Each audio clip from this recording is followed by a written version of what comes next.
was one romantic Paris study final away from a relaxing spring break, but you still have so much to study, so you decide to follow in the footsteps of many students before you on Paul all-nighter. When you stay up all night, you're fighting against your body's natural circadian rhythms. These are the chemical change the virtual living things experience over the course of 24-hour periods, such as sleeping and waking, and they heavily influenced by light. Before the moment, you're alert and powering through the role of Julius Caesar. As the sun sets, your eyes send signal about the dwindling light to part of your brain called suprachiasmatic nucleus. This is basically your circadian rhythm's clock. It alerts your pineal gland to start producing melatonin. That's the hormone that helps prepare your body for sleep, and levels start to rise about 2 hours before your normal bedtime.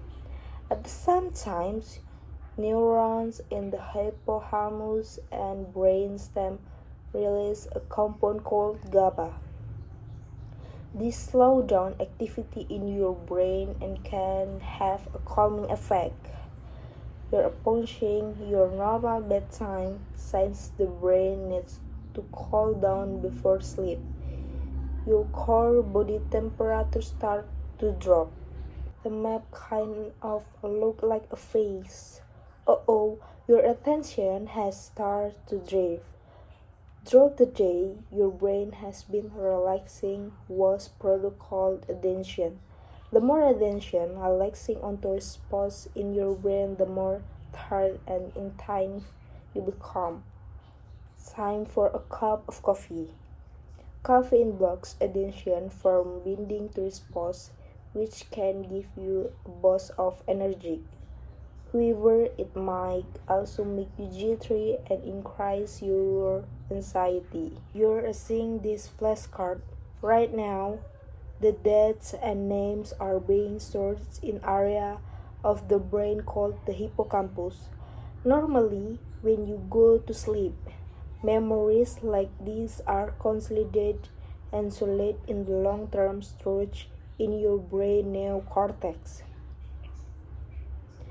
So it's a good thing you only need to remember this information through tomorrow.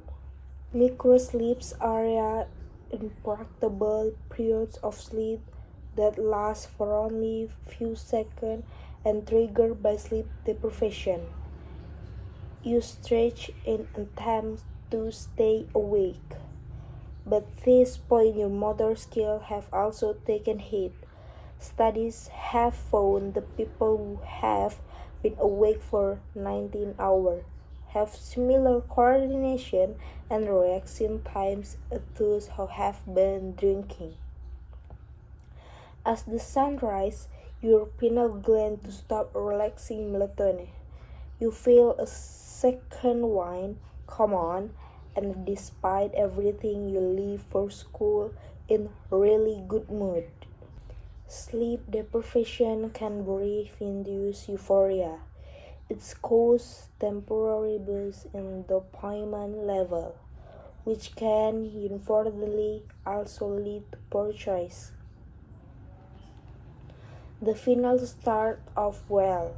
It's all multiple choice, but then you get to easy portion. It's during sleep.